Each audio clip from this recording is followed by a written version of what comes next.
Thanks for joining me for this edition of the Church Security Answer Man. I'm glad, as usual, that you're here. And today I want to talk about, hey, if you and I are ready we ready to fight? Are we ready for issues, difficulty, challenges at church? Are you ready to take action? And so, certainly you and I want to protect people. We want to protect our people and our church. I know that we're on the same page with that idea. I mean, and many of us are not liking the idea of an actual physical fight or even a gunfight, if you will. But, we're willing to do it to protect our people and to protect our families at church. And many of us think, hey, we'll sort through the emotions later. As far as fear, those kind of things, we'll figure that stuff out later. And that's important. We're going to get to that in a future video. So how do we best get prepared for potential battle, for potential physical fighting, gunfighting at church? Some people might call it a mindset, and I would agree with that. It's a survival mindset, ready to go mindset, but it's really more than a mindset. And I want to talk about those components for this taking action at church, because some of you are armed, some of you are unarmed. So how are we going to handle those differences when we're dealing with some of the similar situations? And we can both handle it. So it's not a bad thing that you're not armed. So we can still take action and still watch out for our people, because don't forget, most of the issues that we're going to have don't involve guns, don't involve knives. They involve people, suspicious people, mentally ill people, people who are fighting, those kind of things. So number one, let's get right into it. Number one is we need to have tools or weapons, for sure. That's an important thing. So if you're unarmed, what are you going to use within the church? Maybe. What are you going to find to defend yourself, defend others? And maybe even you might have to, what you might consider, attack someone to defend others. So what tools are you going to use to do that? And, are you ready to use that tool? And, whatever it is, if it's a vase, a curtain rod in the church, or whatever that is, have you explored the idea of using it? And how to grab it, how to get it, how to use it, how much does it weigh, how hard is it to get, to retrieve from where it's at? Are you thinking about those things and exploring those kind of things? We've talked about it in the past, but are you actually doing that now? So to get ready for this fight, or to get ready for this possible action that you might have to take at church. If you have weapons, knives, guns, are you practicing with them? And for most of you, I know what the answer is. We're not practicing enough. So we need to look at that. And are you proficient with those weapons? And part of that is, the skills that we're going to talk about in just a second. So we do need some physical fitness. And now we're getting into a touchy area for me as well. So physical fitness, are we ready? Are we doing the best thing that we can to be ready? And maybe we're not, maybe we're older like me. Maybe we're not in the best of shape like me, but are we, we're accepting some of those limitations, and, are we thinking about how we can compensate for those in a moment of battle or in a moment of fight? How can we compensate for those limitations that we might have? But how about doing the best that we can? And I'm talking to myself as well, getting out, doing some walking, doing a little bit of exercise to prepare us, improve our health, but also to prepare us for what we're talking about today, which is this idea of fight, and are we getting ourselves better prepared for that? Just some simple walking might help us do that, as well as our mindset that's coming right up here. Number three, you need some skills, some capabilities with the tools that we're talking about, with your tools, with your hands, with whatever thing that you're going to grab to use for the fight, whatever that is, whether you're armed or unarmed. We need to practice. We need to be a little bit better prepared, and probably not once a year. Maybe we can get by with once a year, and certainly not every 3 years we're practicing.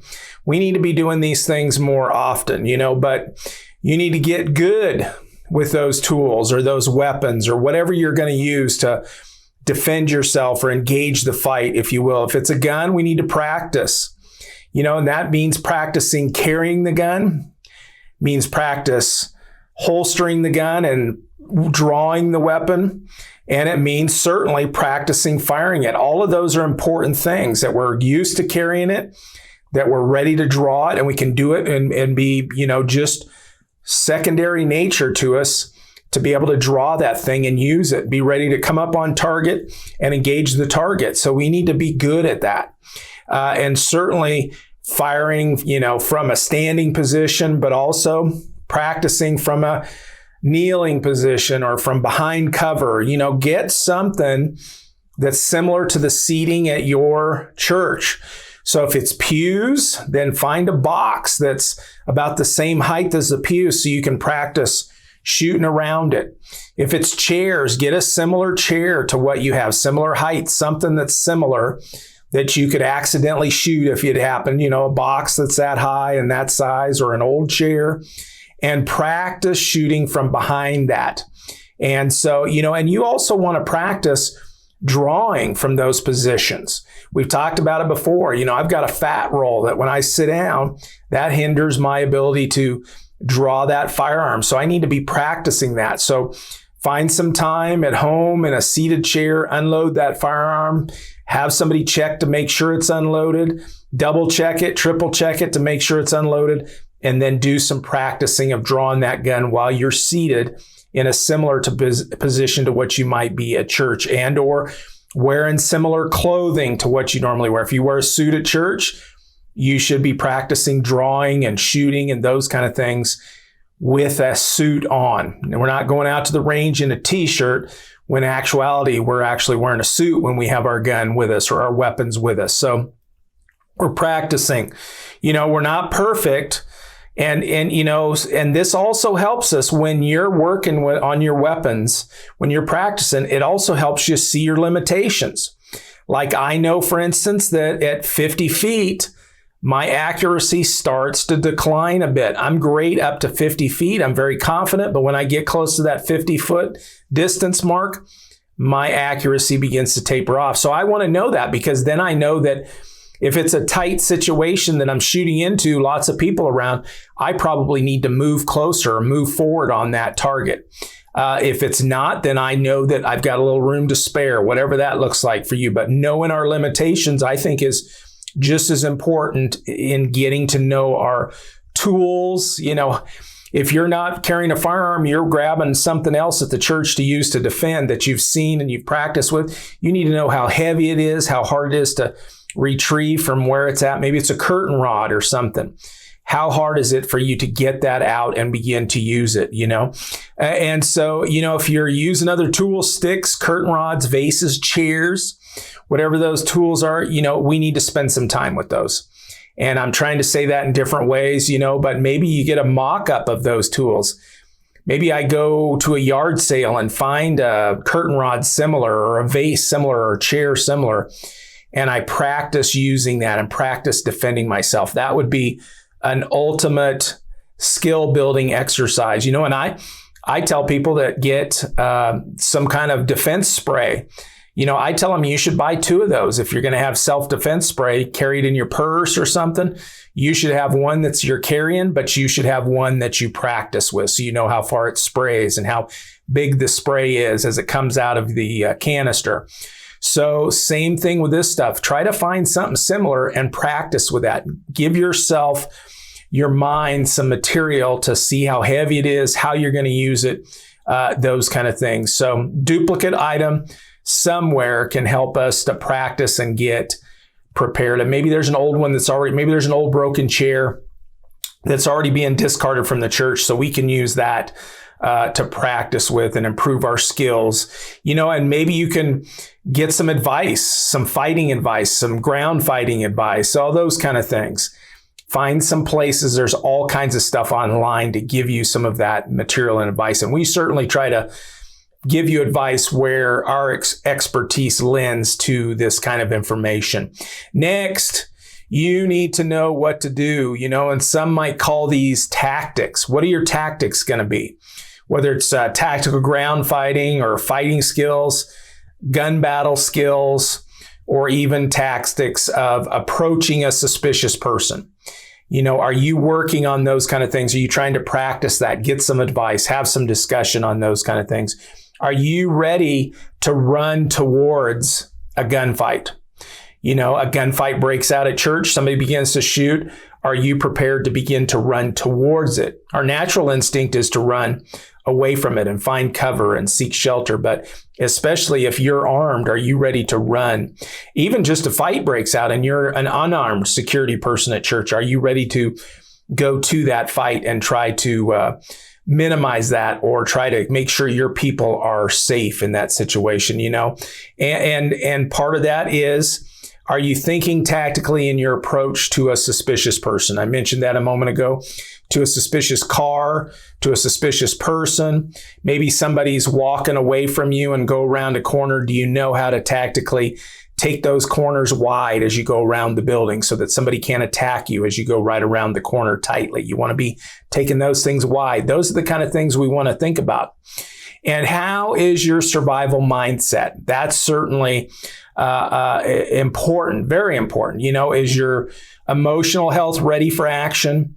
Are you ready to respond to a tactical situation and think through the process clearly of how to deal with that? This is important stuff. And we can only get better at that by thinking through it, watching some scenarios. And we've got all kinds of scenario videos for you at our website.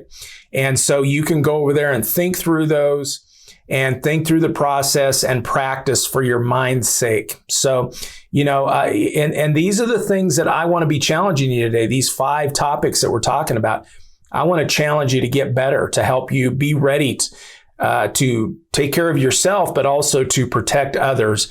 And certainly, as we're talking about mindset, I don't want you to quit or give up. I want you to survive these encounters. I want you to take care of it and come out victorious in whatever the fight is that you have to deal with, or the suspicious people that you have to deal with.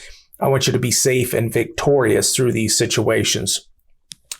So are you ready to take action at church? That's my big question. Are you ready for a difficult situation or a fight?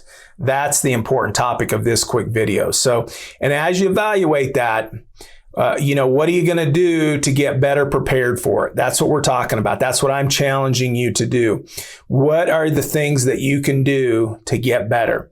This is somewhat, maybe an art form, a work in progress. Some people will call it. And I hope you're looking for sources that will seriously help you, that we're not just saying, yeah, I'll take care of it if something happens. I can handle it. I want you to know that you can handle it, be better prepared. And that's strictly going to happen through either doing it. And many of us aren't doing these activities that we're talking about. We're not fighting every day like a police officer in a big city somewhere that gets lots of experience. We might only do some of these things once in our church security lifetime, if you will. One time as a volunteer in church security, depending on where you're at, might have some major action. So we have to get prepared. We have to find things that help us get better prepared to take action. And if you need some tools, again, we've got links down in the comments section here. If you're watching us on YouTube, or you can go to our website, churchsecurityanswerman.com. We've got tools over there to help you and to get you moving in the right direction. So if you need those tools, if you need some training, check out churchsecurityanswerman.com. I would strongly recommend that you're getting some base training. Some of you need certificate trainings for where you're at, state training, licensing training. But what we have is just some church security training to get you moving in the right direction, or to get your team on the same page. So I'd recommend you check out our courses. We have an unarmed church security volunteer certificate. We have an armed church security volunteer certificate. And then we also have a leading church security certificate as well right now. And we're working to add some more training, but take a look at that training down in the comments section here on YouTube, or go to our website and look at those trainings.